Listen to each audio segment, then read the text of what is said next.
Good afternoon, good evening, and good night. This is the Screen Watching Podcast, your favorite podcast dedicated to the things that happen on your screens. That's the movies, that's the TV shows, that's the micro dramas. I'm joking, nobody actually watches micro dramas. That's just a thing that's been invented by Deadline.com to freak the industry out. My name's Dan Barrett. I'll be joined in just a moment by my good pal Simon Foster as we discuss what we've been watching on our screens. I'm going to be talking about a 1-hour movie called Punisher: One Last Kill. I'm calling it a movie because it's not really a show. I don't even know what to call it. A special feature presentation. I'm not going to call it that. I'm going to call it a movie. It's about the Punisher. We've seen him in actual full-length movies in a cinema and stuff. But this is on streaming, and it's a mixed bag of amazing stuff and then some less amazing stuff. But what's what? I'll explain. Mother Mary is a movie starring one Anne Hathaway in the first of 73 movies you will see her in cinemas this year. Actually, this is the second of 73 movies you'll see her in this year because she is either the devil or the Prada. I don't know. I never saw those movies. Michaela Cole is also in that film.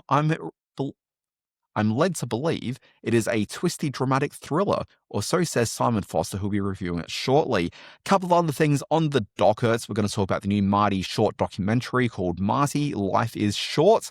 I see what they're doing there. There's Obsession, which is a fairly interesting sounding film playing in the cinemas, and I've got questions for Simon about that one, so stick around. Let's see.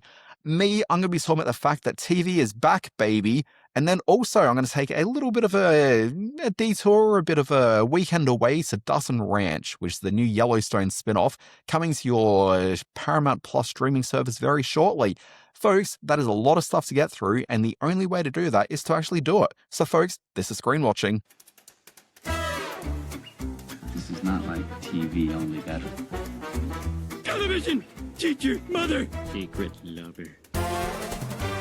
What, that's it? That's your movie? Well, I said that I had an idea for a movie.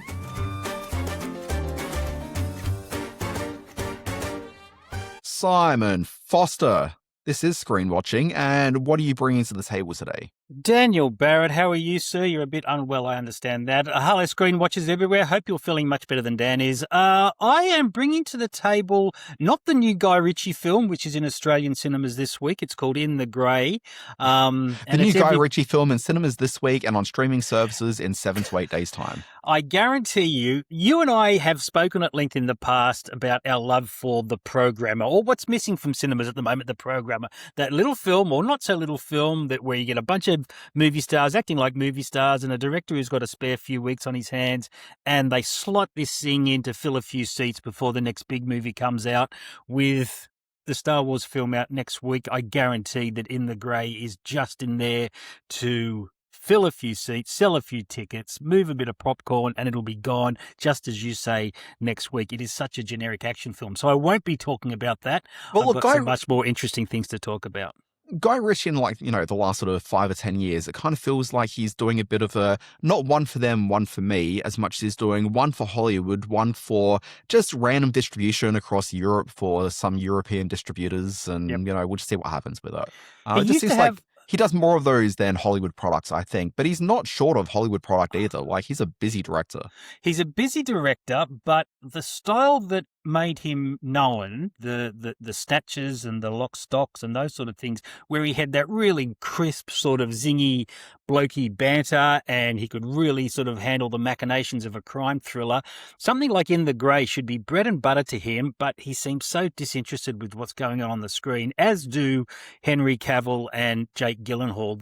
These guys are really just, I wouldn't say they're paycheck performances. They're trying to create a little bit of chemistry, but generally, there's just not enough happening on the screen to warrant any sort of coverage. I've literally spoken more about it in the introduction than I plan to for the rest of my life. So there you go. And with that, let's move on to Punisher: One Last Kill, streaming now on Disney+. That's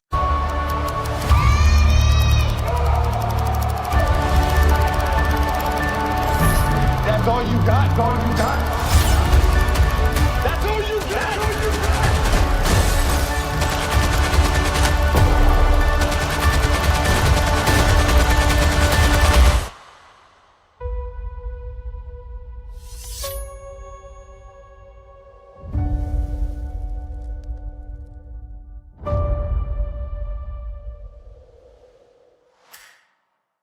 All right, Simon, last week on this podcast, I talked about a surprise TV special or movie. I'm going to call it a film. It ran for, I A believe... mini feature? Can we call it a mini feature? Nah, that just seems diminutive. Well, it's an hour long, so it's okay. But All why can't right. it be a film? Why can't we just call it a film? No, I'm not going to argue with that. Sure, it's a film. Yeah. So the film Gary was set in Gary, Indiana, which is where its name came from, but it kind of served as a bit of a prequel of sorts to The Bear, the TV series that we get here on Disney Plus, but Hulu and FX in the US. Now, what was interesting about Gary is that, one, we didn't know that it was coming. It just kind of appeared on a streaming service and they're like, surprise. But it was an hour long, and it was actually co-written by the two stars of Gary, being John Bernthal and then Eben Moss Bacharach. Literally 1 week later, we've got the aforementioned John Bernthal starring in another hour-long presentation on the exact same streaming service, which he also co-wrote.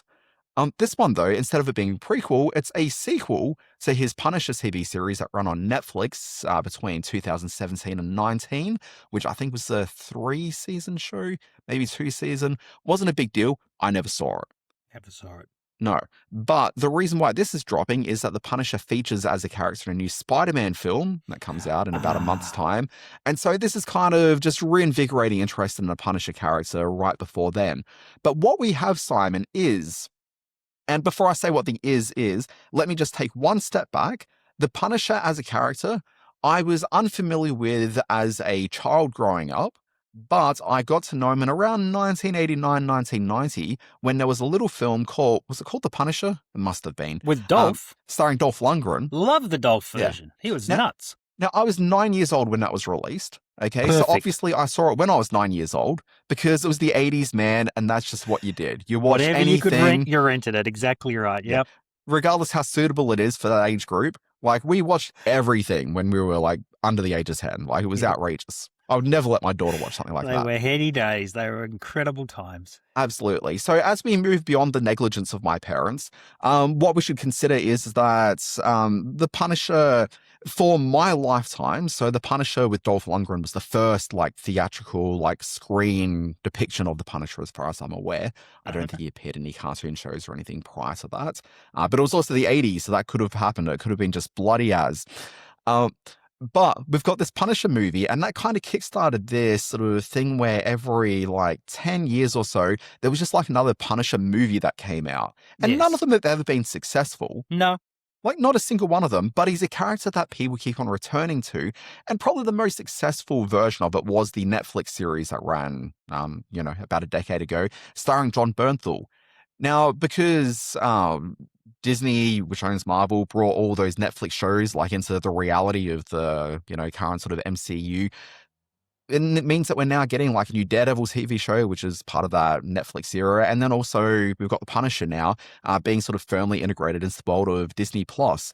And instead of doing a TV series, they've done this one-off special, which I think is absolutely the right way to approach the Punisher. Because as we saw from all those movies and that TV show, and through comic series which have run for years and then been cancelled, and a few years later they tried again, the Punisher doesn't work as a ongoing proposition because he's really one note and delivers nothing beyond the premise.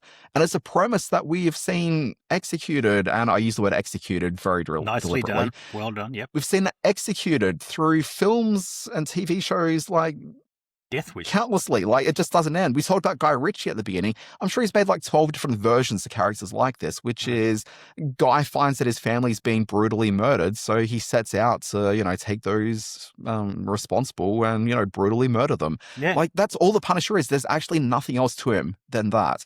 And so you do these movies, and by the end of the 2 hours, you're like, that was fine. It was, delightfully violent, but there's just nothing else to it than that. And then it's like, well, why do I watch another one of these and another one and a TV series? And again, reading the comics, I found myself a few times in my life where I'm like, yeah, I'd like to read some Punisher comics. And then I get like 2 or 3 issues into the run. I'm like, what else is there after this? Like, there's just kind of nothing. It's always just retakes on the exact same thing. They never evolve the character that much. All but right. in this, it's an hour long. Let me put a And when pin I in say your an point hour- there. I'll just put a pin in your point sorry. there because I'm going to Yep. come back to that very description of it because I couldn't get past that. All this was to me was an hour of gore and vigilantism and And I quite like some of the other Punisher incarnations. I remember the Thomas Jane one. I certainly remember the Dolph Lundgren one. But this 1 hour thing with John Berthel, I just found one of those miserable experiences that I've had on watching television in a long time. But let's go with your points. Okay, well, my point was this is an hour long, but not even an hour long. It's like 44 minutes. Yes. And to me, if you're going to do a Punisher TV program, this is the exact length that you want it. You don't want it any longer than this. Now, this is a show which the entire premise of this, you don't have to have watched the Netflix series before. You don't even need any familiarity with the Punisher as a character. No. Ultimately, everything you need is contained within this 44-minute presentation. Basically, it tells you that the Punisher, whose name's Frank Castle, he lost his wife and daughter and son. Sorry, I forget about the son. They were brutally murdered by the mob, and so he went out to, exact revenge upon all of these people. He's a vigilante, murdered a whole bunch of them. He's apparently gone up against a family called the Nucci's, who are not from anything else before. Like, it's just literally, you find this out, as far as I'm aware. He meets Ma Nucci, okay, who's played by Judith Light, and Ma Nucci wants to establish herself as the boss. You see, because Judith Light was the star of Who's the Boss back in the day, Simon. Oh, nice. I get what you're doing there. Right. Yep. Yeah. So Judith Light, who's got black hair, which I'm like, oh, who is this lady? And then I didn't recognize her. I didn't recognize her. It's Angela. So Judith Light rocks up and she's like, hey, look, you brutally murdered my family. You made a mistake. I'm the last one standing. So I have sent a message out to everyone in this city, like every bad doing dude, to come, and there's a bounty on your head. They're about to come for you at 6:47 tonight. Yeah. So after the first sort of 15 to 20 minutes of some pretty turgid, really badly written angst from the Punisher, Frank Castle, who's like, oh my God, my family dead. But also, was I necessarily a good father? Maybe I was actually bad because ideally I was always trying to get away from my family and didn't understand what I had until it was lost, yada, yada, yada. Really badly written. It's like the ghosts of the past who are all sort of, swarming him. But the show comes alive for about 20 odd minutes when suddenly all the bad dudes turn up, and it is just an endless parade of bloody violence. It is set in apartment buildings with Frank Castle going up stairwells, shooting people in the head, throwing knives, picking up their guns, shooting other people around, picking up dead bodies as people are shooting at him and using them as shields and throwing them out the thing, finding people where, he doesn't have a weapon, so just throws them off the edge of like the apartment building. Like, it's just a orgy of violence, Simon. And I was watching this and I was like, yeah, finish him. I bet I didn't even have time to say, yeah, finish him, because he was already finished with them, moving on through the next like 5 dudes. It is a fast-paced, really action-packed 20 odd minutes surrounded by a whole bunch of guff. But you need the guff to make the violence sing. And so I got through the guff, enjoyed the violence, saw the end. I'm like, if they do this again in like 2 to 3 years' time, I'll absolutely watch that again. I'm very much there for it. I like John Bernthal as this husk of a character, and it was shot magnificently. The violence was shot magnificently. Loved it. Simon, do you want to give me a few more thoughts? And then I'm going to tell you my big thought on this, which, if people have read my newsletter, are already well aware of this thought. The positioning of the world of Frank Castle and the Punisher as a completely lawless society. This is literally a segment of some inner city suburb which is without police. There is just gangs running rife, throwing dogs under trucks and beating up old ladies and all that sort of stuff. And the violence is so... It exists in such a social and moral vacuum. It gives Frank Castle the leeway to behave the way he does. Otherwise, he's a vile vigilante murderer. Without the law and order, without the police force, he's free to enact any kind of justice he wants to enact, all for the enjoyment of one Dan Barrett and probably a whole lot of other people. A bunch of edgelords. Edgelords, exactly. I find it a reprehensible depiction of the character and just a horrible. Like, what other depiction of the characters can there be, though? Like, well, really, this is kind of it. But it gives it makes it a very black and white situation in that without the law and order and with him being able to do these sort of things, there's no questioning of what it does. There's no one trying to stop him doing this, and I think that's worthy of some kind of tut-tutting on my part, and tut-tut I will. Sorry, I didn't realize that I had the, moral police over here. Simon I Foster am. usually totally in for this kind of business. Well, look, I am. I don't know if I agree with you that it was well-shot violence. It was that kind of just whirl the camera around stuff. When it's done, when it's Jason Bourne and those sort of things, there's a sort of balletic quality to it. This one was, it was fine. It achieved what it set out to achieve, and that's provide a rush. And that I thought it was fine. highly kinetic and grimy and gross, and absolutely met the moment that this was delivering. Yeah. Like, it felt grindhousey, which is what I want from The Punisher. Yeah. I don't want something that's as classy Yeah. as Jason Bourne. I can't argue with that at all. That's fine. Now, here's my big... The thing Sorry, is... can I give you my hot take, Simon? Yes, okay. The world that you talked about, like this sort of amoral, gross, overrun city with crime environment, and even to the way that those sequences are shot in this special, it feels absolutely like the first 10 minutes of Beau is Afraid. Oh, yes. I know. I did read your article. I read your thing this week. Yeah. What do you call it? A newsletter. Yeah. And yes, you're right. It did feel like just this unhinged corner of society where nothing decent can possibly survive unless it adopts the violent ways of that which is going on around it. So it does feel that. And I also read a very interesting bit about how it looks kind of like a bad video game footage. The scene when he falls off the roof. That's exactly what I remember watching that going, what happened to his head? So throughout all of this, like, most of it is a lot of hand-to-hand combats kind of scenarios. It all seems fairly practical. But there is one sequence where Frank Castle gets thrown off a roof, and the sequence itself, so the way that the Hollywood Reporter, who did some investigating into some of the complaints about this sequence, the way that it was told to them was that, yes, there's some CG work in there, but it was only to replace the stunt guy that got thrown off the roof onto what looked like a sort of dumpster, I think. I think it was like an air conditioning duct or something, like an air conditioning. On the ground, though? He wasn't on the ground. He was on the other roof. Oh, was he? Okay. Yeah. Whatever he got thrown onto. Yeah. But yeah, like, it was a big metal canister type thing. Yeah. But yeah, so he gets thrown onto this, and they replaced like the stunt guy with John Bernthal's face. And like, certainly I've rewatched the clip a number of times, and with that information, it's like, yeah, I kind of see what's happened here. Yeah. But the actual way that it looks on the screen looks no better than a insert shot from like Grand Theft Auto with a character who's sort of flailing his arms and legs around like a badly sort of computer animated sort of figure. It looks so dodgy and so lacking in like texture across his face that everyone has every right to make fun of it. And it's a shame, because I actually think that it takes away from, and look, I probably wouldn't have even noticed it if there wasn't people just moaning about it. But certainly, once you know that it's there, it's like, it's taken me away from what is otherwise like a fun sort of grindhousey, gross ballet of violence. Actually, ballet classes it up too much. That's not what it is. Is it a little bit icky that this is what the brand Disney has I don't care about that. under its name now? Yeah, maybe. I grew up with the Disney and it was all dwarves and talking bunnies, but there's no dwarves or talking bunnies in this.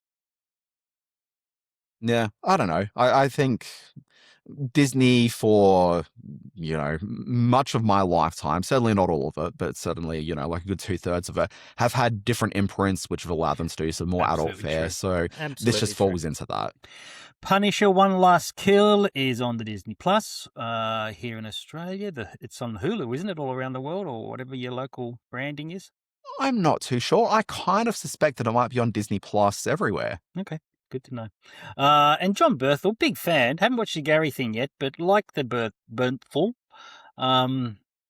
Yeah, nothing that's wrong with this is him particularly. It's everything around him. Sorry, we should also say the director of this, and we talked about the direction of it, but we never went further than that, as this guy named Ronaldo Marcus Green, who has like Academy Award nominated films in the form of King Richard from a couple of years back. Had a film Monsters and Men, Joe Bell, which was a film that came out, and I always thought maybe I'll watch that one day and never did. And then also that Bob Marley film from like a year or two ago. Yeah, no, he's a big deal. His. Yeah. Big deal. Strange for him to be involved with something like this. Well, he co-wrote it with John Bernthal. I know. Yeah, so I guess he just wanted to do a blood-soaked orgy, 44-minute extravaganza, and good on him. Why is Disney upping the profile of a character that's going to turn up in a Sony Marvel movie? You started off your review by saying he's going to turn up as a big part in the Spider-Man film this summer. Well, they do take a certain cut of that Sony Spider-Man money. That's true. Yeah, that's true. No, and also, it just kind of, I think it elevates the character. So if they do want to do something more with him, there's certainly the ability to. But certainly, based on the ratings that we've seen for Daredevil Born Again, I don't think we're going to see that much more being played around with in terms of this sandbox of the Netflix street level characters, at least for some time. But, maybe we'll see. I didn't think these characters would be coming back anytime soon either, and that happened. So, who am I to predict? Let's go from a film that is all about the macho to a film that doesn't have any men in it at all, which is part of its appeal for me. It's called Mother Mary, stars Anne Hathaway. Let's have a look at the clip. Sounds like chick stuff, Simon. Okay, play the clip. So, you've come calling back to me. I didn't know where else to go. So tell me, what do you see in your head? Me. Oh, yes, I remember. This is all about you. What song are you singing? I'll play it for you if you want. I don't want to break my streak. For what? Of not listening to your music. So in Mother Mary, which is written and directed by a guy called David Lowery, who we know from quality work in the past, like A Ghost Story. What else has he done? He did the Pete's Dragon film. He's got a fairly eclectic mix of stuff happening. This is the story of a pop princess played wonderfully by Anne Hathaway. One of the things this film gets absolutely right is the concert scenes and the music. So often in films like this, that seems like just a second thought or an add-on. This one, it very specifically gets the music and the pop performances right. She has had a very public meltdown and on-stage suicide attempt. That she survived, and now she is returning to the fashion designer who helped craft her most iconic outfit, the fashion designer being played by the quite charismatic Michaela Cole, and I'll get to more on her in a minute. But what this does is start to open a whole Pandora's box of issues that the two of them had previously. They may have been lovers. They were certainly intimate in their addressing each other's creative energy. It built to a real codependence between the two. There were clashes to do with their ambition and their drive, both as artists and as women. And all of this is addressed in this, what starts off as a twisting, turning sort of psychological drama where they try to get back inside each other's heads and reestablish these mind games, but which then takes a really sort of energizing turn into the realm of the supernatural, and using imagery that culminates with this possessive red fabric demon that symbolizes their codependency. It is written and filmed in a way by Lowery that is insanely bold, which will infuriate some. And there's certainly this dialogue which has kind of a rhythmic flow to it, as you'd expect from a story about a pop singer and a dress designer. But which becomes quite sort of dazzling and dreamlike to listen to. And most of the first third of the film is about that. Then when it turns mean and nasty, it takes it down the realm of a horror film, but one that is explored from a very female perspective. And now I mentioned at the start that there's no male characters in this. There's no male dialogue. There's no males on screen. And that specifically makes you say that this is although it's written by Lowery, it's spoken and written and performed in a way that teeters on the whatever happened to Baby Jane type of sort of fighting women, dynamic women clashing with each other territory, but which is done in such a beautifully stylized way that you just can't help but be entirely wrapped up in this fierce feminine energy that's going on screen. As you said, it's the summer of Queen Anne. There's going to be like 5 Anne Hathaway films by the time sort of August, September rolls around. I can't imagine a trying anything as daring as this in some of the films she's got coming up, because she's just quite magnificent in this. And Michaela Cole, who I only knew fleetingly prior to this, she's had some television success. You probably know better than I do, but it's a performance that totally matches Hathaway frame for frame. You've got Hunter Schafer in there. You've got Kaya Gerber in there as some of the backup dancers, and a lot of really strong sort of female support characters as well. FKA Twigs, the pop singer, makes an appearance as a medium in charge of a seance, which is just an insane scene. This was nothing like I expected to be. And I'm so thankful for that they're making completely nutty but entirely confronting films like this. Congratulations on rolling FKA Twigs off your tongue, just as though it's just like a natural thing you just threw off. Oh, sure. Well, Yeah. no, that's funny because she played the mother of Jesus in a movie opposite Nicolas Cage called The Carpenter's Son like a year ago. And I remember seeing that and I'm thinking, what's FKA Twigs? I don't know what that is, but she was great in that. And she's certainly very sort of photogenic and dark in this one as well. So I think she's great. Everyone's great in this. Yeah, Michaela Cole, she's, despite a fairly limited filmography, already considered one of TV's great auteurs. Yeah. So I May Destroy You is, exceptionally well regarded within the medium. Yeah, for sure. I don't know if I'd recommend this to you. I know you don't like your horror films, but this one's got some deeper paths to go down. So maybe if you're feeling adventurous, you might want to check this out.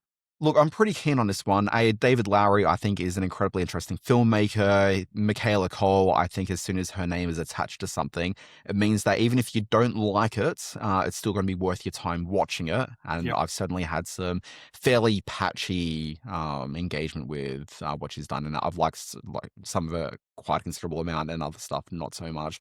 Didn't really like Chewing Gum so much, which is one of the earlier projects. And then Anne Hathaway. Look, I'm probably not necessarily the biggest fan of a lot of the movies that Anne Hathaway's made, but I tend to find that she's always incredibly interesting in what she chooses and incredibly thoughtful in what project she decides to do. And, there's no one I think probably more interesting as a mainstream Hollywood performer these days than Anne Hathaway.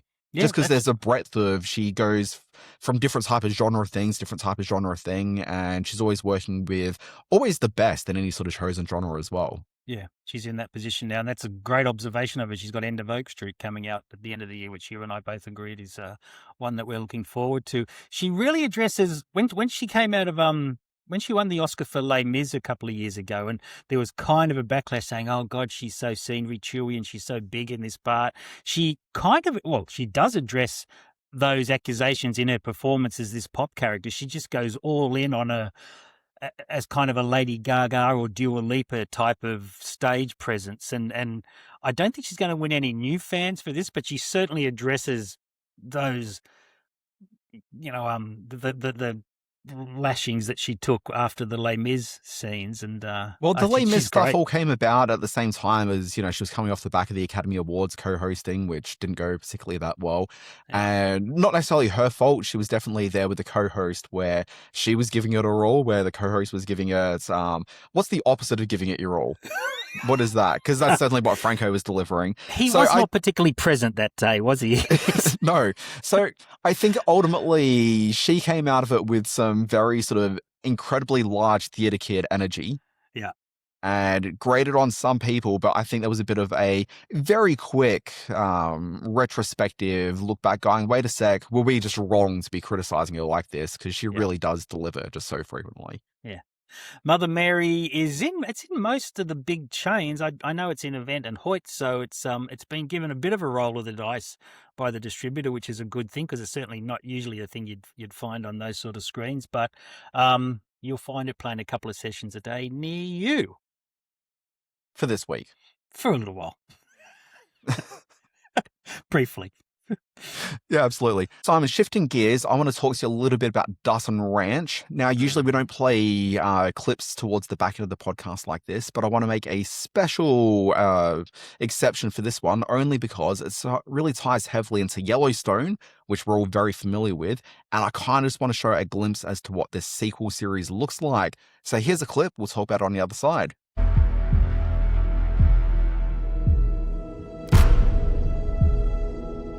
miss waking up to the mountains.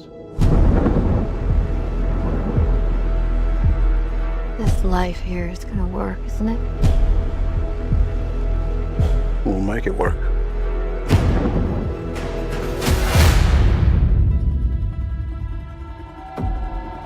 Welcome to Texas, honey. To beautiful, beautiful Texas. You bought the Edwards Ranch. It's the Dutton Ranch now. You met Miss Rhea Paloma herself. She's an acquired taste. Beulah Jackson. Of Grizzly and Gucci. My ranch is 190 years old, and I've worked very hard to protect it. Stars sail above on the skyway. Rip and Beth have secrets, and people with secrets can be useful. Corruptible, even. We need to be careful with this family.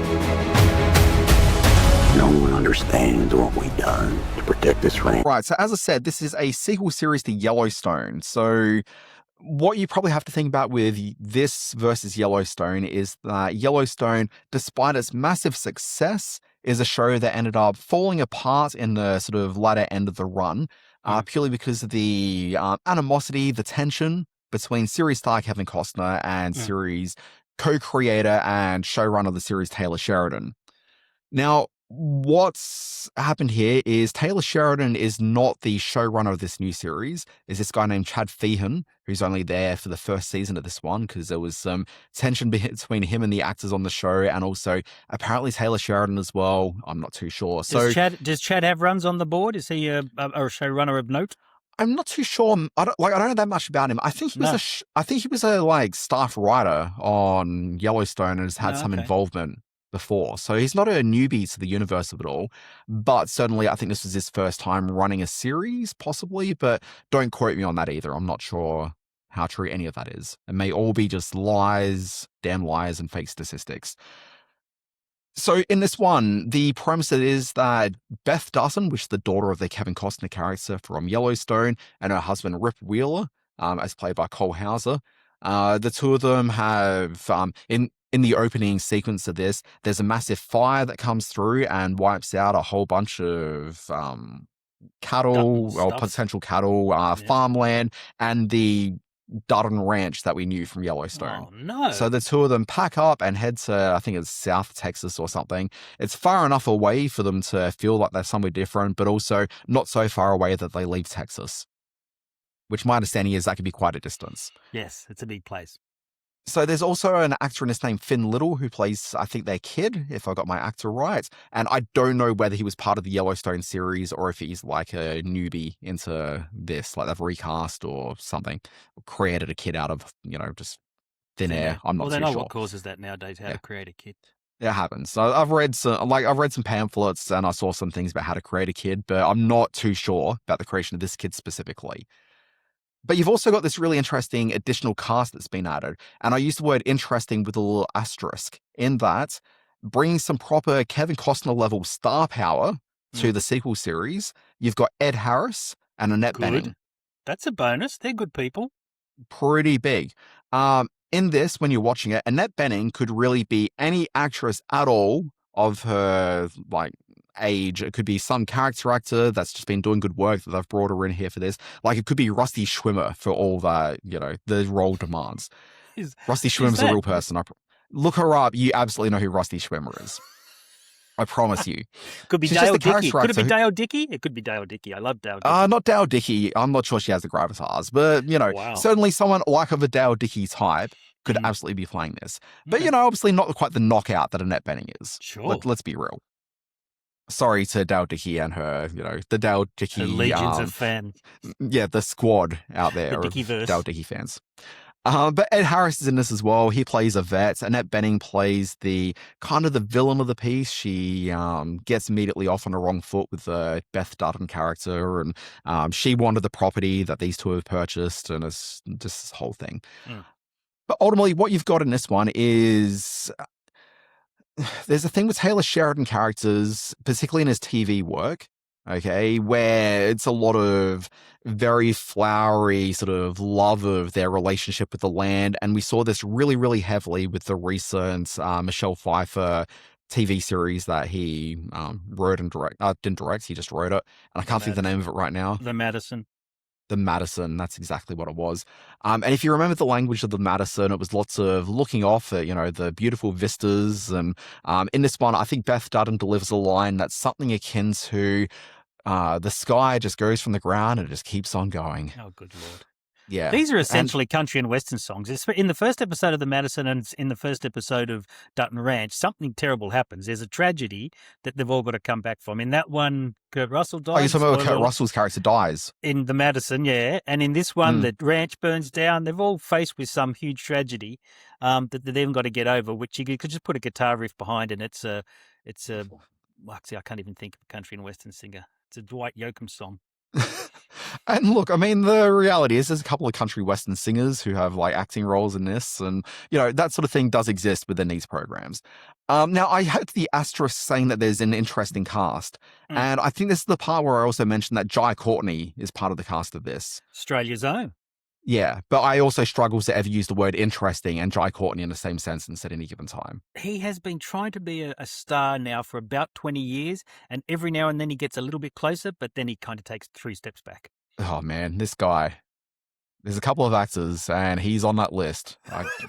He's in a movie this week at the cinema called The Run, which is it's getting a few weeks in cinemas before going to Stan, and I haven't seen it, but I understand it's quite good. It's like one of those dystopian zombie future sort of things, but yeah, I'm shot good. Appropriately in South Australia. Okay, well, that kind of has me. Yeah, so look, this is pretty much Yellowstone, but an entirely new location, new characters. If you haven't watched Yellowstone before, you'll probably find a way into this. It's quite easy. I didn't know much of Yellowstone, and outside of a couple of mentions of, the greatness of your father, like there's just not that many references to the old show. You're really picking this up going, it's a family who've moved to a new location and are dealing with a whole new set of not especially exciting circumstances. Is this the one that is specifically meant to fill the void left by Yellowstone's departure? Because we've had the Madison and we've had a couple of other sort of oters along the way. This is the direct sequel to Yellowstone. Okay. So it continues the vibe of Yellowstone into, a whole new terrain. I think this sort of a show is perfectly fine. I don't really sort of object to the program. It's a little bit sort of slightly better than middling. Okay. And I kind of want something a little bit better than Ridley. There's your poster quote. It's not terrible. Like I was suddenly watching this and I was engaged like enough through the entire series. But at the same time, I also just kind of felt this a little bit sort of overly constructed to a very specific audience type that I have in my mind. And I couldn't quite get away from the fact that this is built and structured to not feel like other TV programs, and deliberately so because there's this underserved audience which is being met by this. And I think that's absolutely true. Like, I think there is this underserved audience that are really eating up these Yellowstone programs because this speaks to a type of Americana and a type of hero and a type of adult that just isn't being reflected really in mainstream entertainment. But at the same time, I don't know this is necessarily the best version of what those shows could be as well. Like, I don't know, like it's perfectly fine and enjoyable enough, but probably not something which is geared enough towards me to have like full buy-in commitment to the series. But that said, I also see a scenario entirely where maybe in, 2 to 3 months' time, you're like, hey, Dan, how'd you spend your weekend? I'm like, I caught up on Dutton Ranch. I had a great time. It's possible. Which of the big streamers is this one on? Where can we watch it if we want to watch it? This one here will be a Paramount Plus joint. Nice one. Good one. Let's go to the movies very quickly. I went and saw a film during the week which has had a little bit of buzz ahead of it. It's called Obsession. It is a horror film. The premise could be straight from a Disney Channel rom-com. A nerdy guy wishes for the girl of his dreams and gets that wish when he breaks a little magic stick. Now, it sounds... I'm pretty sure I saw this every week on the Weird Science TV series. That's exactly right. That's it. When you put the plot in the most basic terms, it absolutely sounds like this sweet, cute rom-com-y one for the under 12-year-olds. Having said that, the film addresses in many, many ways toxic codependency, and I touched on codependency quite a bit tonight with the Mother Mary thing, or today. But it speaks to this longing to control your loved one and what the absolute downside of that, how that can manifest itself. I've got to get the name of the young actress right who plays the main girl, Indy Nevarete. Apparently she's done some DC Universe work on TV. And the guy who plays the nerd is an actor called Michael Johnson. I hadn't seen any of these people previously. He's the one that splits the twig and says, "I wish Nikki loved me more than anyone in the world." And that just sets into motion this horrible chain of events where she becomes so possessive and so obsessive. Two quick perspectives on this. I wonder if the casting had been reversed, how it might have been taken in terms of its depiction of domestic violence and psychological abuse, all for the purpose of what is essentially a teen horror film, but a teen horror film like nothing I've ever seen before. The fact that it's cast as this sort of nerdy young man getting his way with the pretty girl in the movie, there are elements of misogyny which come up in this. Look, if you just want to look at this as a grueling horror experience and just sort of go with the cute premise and the teen cast, it's a good horror film. It delivers a lot of really good horror moments. But if you want to dig really deep into the themes here, it's quite a special screenplay and quite an interesting piece of genre cinema that I hope doesn't just get lost in the, it's another teen horror movie sort of thing, because I think it's so much more than that. It's called Obsession. Alongside the two stars, you got an actor called Megan Lawless. I wonder if she's related. She might be. And you've got Conan O'Brien's old buddy, Andy Richter, in a small part as well. So, and it's all shot in the smaller, what they call the Academy frame, like the TV size screen. So I'm not quite sure what the thinking is behind that, but whatever creative choices they make in this, the young director, Curry Barker, is making his first film, does a great job. Yeah, I'm interested in this one. The one criticism that I've heard of it is that while everything seems to work in the movie, it doesn't really quite go far enough with some of its ideas. Like, it just leaves a lot of ideas a bit more sort of surface level than it probably really needs to. Yeah, look, I came out of it, and the more I thought about it, the more I thought of all those elements and all the themes that are implied in it, and probably giving you a bit of breathing space to make your own assumptions and make your own findings about those themes, like the ones I mentioned, the misogyny and the use of domestic violence in a horror film and those sort of things. But it's man, it's got some nasty stuff in it though. It's a good old fashioned horror film when it wants to be. Anyway, let's quickly wind this out. Oh, sorry, there was also Obsession. Do you want to just quickly talk about that? I just did talk about that. Oh, that was Daniel. Obsession. Sorry. Yes. This is me not looking at the rundown because I had to restart my computer a second ago. Yes, you did. Oh, well, the other thing I wanted to mention very quickly, and it's a very bittersweet watch, is the new Netflix documentary, Marty, Life is Short, which is the Martin Short story and how he's such a beloved figure in the Hollywood community. And that's shown when they drag out Steven Spielberg and Tom Hanks and all the Second City crew that are still alive to talk about this. This one is so fresh out of the production pipeline. You've still got Catherine O'Hara sitting next to Marty and commenting on their life together and the creative. And you've still got scenes in this of Martin Short's daughter, who very sadly passed away not so long ago. There's an add-on title card at the end which dedicates the show to both Catherine O'Hara and I think Catherine was her name. I hope I get that right.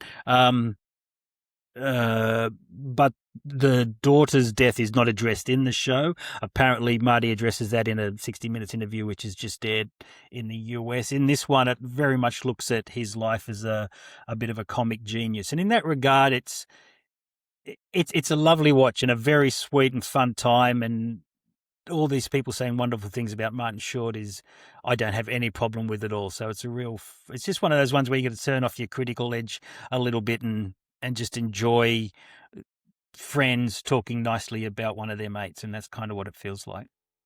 Yeah, because you can't talk about Martin. Sorry, you can't talk about Short without Martin, the other Martin. No, exactly, and he's certainly in there. Yeah, and their relationship goes way back as well. How many parts is this? Is this just like a feature, or is there? No, it's just a movie, Okay. 96 minutes or something.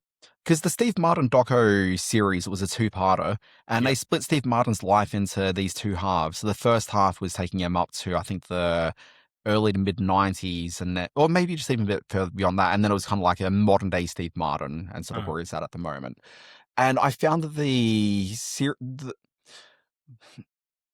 the documentary was quite good, but there were just like these sort of major gaps that existed in it. And a lot of that first part of the documentary was framed around this idea of Steve Martin sort of giving it all. And then sort of there was an absence that he felt in his life, which was part of his love life. And there was like this one great love of his life, but they never really explored that. But they're always talking about how he's defined by like what took place there. But there was this big gap that kind of existed. And part of that just comes from when you're doing these sort of authorized biographies of a person. So it's kind of like this thing which was almost fulfilling, but it just kind of missed like this thing that's kind of like the Rosetta Stone to understanding him as both a person and as a creative.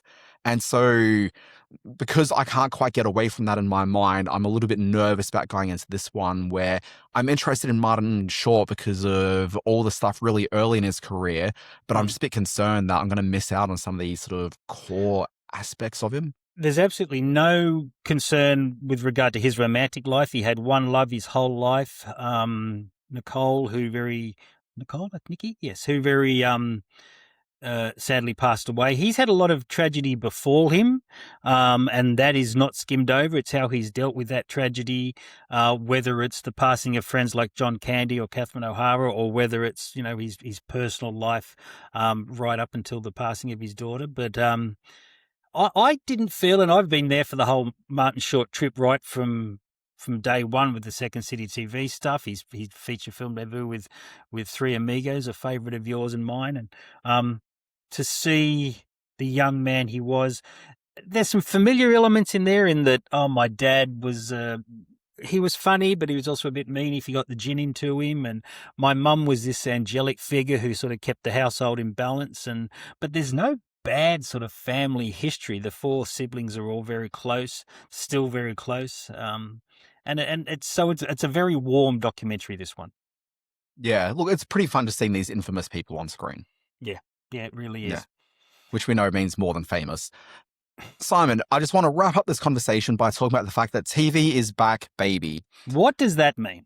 So what it means is I've been concerned this sort of last week or two because what's been happening in the US is the various TV networks have been deciding which shows are going to live and die. And, what is going to be renewed. So they will hold their upfronts this week, which is when they present to media buyers and TV critics and everyone else saying, this is what we're going to be launching in September. And for media buyers, hey, look, we've got these amazing shows, spend money with us, buy some ad time. Yep. So what happens within like this sort of week's period is that decisions are made on all their programs. So US TV networks work from September through to May, thereabouts. And so within that period, at the beginning of April through to mid-May, TV producers get very nervous because it's like, well, will our show be picked up for another season? Will we be back? Or do we need to very quickly rewrite this last episode that we're shooting right now to serve as a final episode? Sure. One of the shows that I was convinced was not coming back was this thing called R.J. Decker. Now, R.J. Decker is, by all intents, an old school TV detective program. This has the sounds like an 80s show. It sounds like a TJ Hooker or a... Oh, look, I mean, even further than that, like it feels to me like it is taking everything from the Rockford Files, okay, and shows like that with a shaggy dog detective. Okay, but it's also one of these things of one of my favorite genres, which is TV detective, not a detective. So these people who work as they're like the medical examiner who goes off and solves crimes. Whatever, Quincy style. In this one, R.J. Decker is a former photographer who had to go to prison for a short time for a crime he didn't commit, okay, to suddenly come out and he is working as a private detective. So he's kind of really an old school newspaper photographer, but he's working as a detective now. Is he played by anyone of note? Scott Speedman, who was a big deal for like about 6 months in the 90s and has kind of clung on to that. Yeah, he's good. Yeah, he's fine. But anyway, R.J. Decker is one of these shows where I knew that it was like an old school throwback. And to me, this feels like the sort of detective TV shows we saw in the very early 2000s, right before network TV kind of collapsed into itself, when suddenly it realized, hey, wait, we need to go and embrace more shows that feel like The Sopranos. And then there was just a whole bunch of really turgid Sopranos knockoffs. Or, hey, look, Lost suddenly became really successful. Let's do a whole bunch of TV shows where every episode's from a different character's perspective, and we find out about how the bank heist happened or the, other thing. So there was a bunch of those, and then they kind of gave up entirely, and it was just NCIS and Law and Order and other procedurals. But it feels like in the last couple of years, they've been thinking what actually makes TV work. And it's like a return to hospital dramas and these detective programs and everything else. RJ Decker feels like part of this current wave of getting back to how TV probably should feel, which is that all TV shows ultimately should be that you can come home from an actual day of working like an actual job where you expel energy and just crash out on the couch, and you're presented with a drama which is pretty stock standard, but the better ones have usually like about 40% sort of innovation of form and maybe like a 30% amount of innovation. 40% innovation that is taking place and like 30% of just like a quality experience that doesn't necessarily build upon the experience, but is just really quite good. And the rest of it should just be generic as hell. Yeah. Okay. It should not be that confronting. And then when there actually is a show that pushes things, then it feels special. But the majority of TV should not be that aspirational. Wow. Okay. It just shouldn't. Okay. Because the function of TV is to just enjoy something without having to think too heavily about it and unwind at the end of the day. Really? Is that what you think TV is? That's what TV should be. That should be the majority of TV. And then there should be a couple of shows which are really quite good and just elevate the form and just become the thing that you're obsessed with. Wow. Okay. But there's a lot of TV, Simon. I mean, what did you talk about this week? It was Obsession. Like, that's not going to be, necessarily, it doesn't reinvent the form. No, I'm not disagreeing with, but to hear TV brought to that sort of, not base, well, maybe base level is what I'm trying to say. Well, I'm just saying that, like, TV, I think that we've been in a sort of realm for like the last sort of 20 odd years where we're like, oh, well, streaming should be like these big prestigious dramas. Well, there's money being spent into it with like great actors and only comes out once every 3 to 4 years between seasons. Right. Like that's not the way to sustain it. The way to sustain TV is these are characters I really, really quite like. Yeah. These are actors who I do it. But like the only way you get to that is by TV having just this certain hum about it. Like, just the reality is it should never be sort of that aspirational. It should just be well-made, good actors, just kind of doing their thing. Yep. And so shows like RJ Decker are absolutely a show that embrace that entirely. We're in this upfront season. I just assumed that it would be cancelled because I started watching it a couple of days ago. Okay, so so it's on Disney Plus here in Australia, and I kind of thought, hey, look, I actually really quite enjoy this. I want to just come back and watch an episode of this every couple of days because it's, finished its season in the US, so it's kind of all there on Disney Plus. Yeah. And I thought this is absolutely about to be cancelled because this is one of these shows where I'm like, that was really fun and really great, and for years afterwards, I could be like, why can't more shows be like RJ Decker? Sure. The good news is that we're in this current moment where the ratings for RJ Decker were good, not great, throughout the course of the season, but they started looking at the metrics of it on streaming, and people are really quite watching it a lot, and those numbers on the streaming are going up, like, considerably. So they're like, well, we can't really quite cancel this because there is actually an audience for it. And so it's kind of nice that TV is at this period now where even these sort of shows which were kind of middling performers that kind of found their groove can continue on. And so I've got this umbrella idea of TV is back, baby, in the same way that people have been talking about, hey, cinema's back, baby. And the metrics for both cinema and for TV don't actually bear the idea of it out, that it is back. But there's an energy about them where it kind of feels like cinema's kind of getting back to that vibe of, it feels like a lot of people are going to the cinema now, even though the box office dollars don't actually really back that up. And TV, even though the ratings aren't really what they once were, it kind of just feels like this energy's back. So TV's back, baby. Movies are back, baby, even if neither are strictly true, but I'm willing to ride it on. Let's just roll with it. It feels good to do so. The point you make about they've looked at the metrics of RJ Decker and it's being streamed elsewhere, not during its linear TV. I know, it's kind of just like people discover shows after a while, and so it just kind of finds us.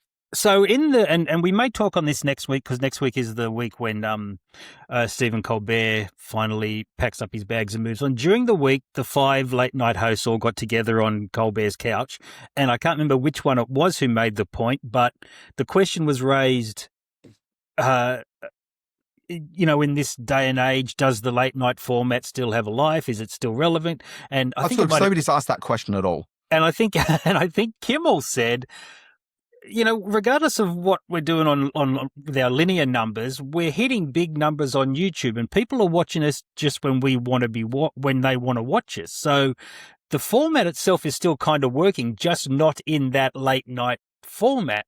And maybe if, as you say, out of the upfronts, the networks and the ad buyers are starting to recognize this, that's a fairly seismic shift. Yeah, but here's the thing with that though. So use your phrase exactly. The format still works, but the format doesn't work because the format is watching it on broadcast TV. What the difference is that the amount of money that gets spent on a late night TV show. So like Colbert probably costs about like $50 to $60 million a year to make. Yeah, we've discussed this. But you can't. That doesn't sustain like a YouTube audience. Like, we've got this problem in the UK right now with Saturday Night Live UK, where the viewership for it started out like at 220,000 people watched it live on the cable channel that broadcasts it. But then it's dropped to like under half of that. Like, the numbers have kind of crawled up again fairly well, but they still need to be more than that opening night figure to make it sustainable to continue having that TV budget behind it. You don't make enough money from YouTube impressions to carry this over. If we were getting it on the dollar figure that that cost to make this podcast, okay, that'd be astronomical. Oh, for sure. But it costs a lot of money to make a TV program. And YouTube's just not necessarily there for that. You can make money on YouTube, but not when you're spending that much money on your production. This podcast has a budget. I bought shampoo earlier today that I've got which I'm going to use ahead of next week's podcast. I'm sure I plan to. Now that I've got a bit more hair. Anyway, let's get us to the end of this podcast. We've raised some fascinating points today. I'm sure you'll agree if no one else will. Screen Watching can be found on the Facebook at Screen Watching Podcast, on the YouTube at Screen Watching, and during the week. And also in people's podcasts, like choose your podcast app of choice. Yes, podcast app of choice, yeah. Yes, that's exactly right. And I write a thing called the Screen Space newsletter. It's over on Substack. Please come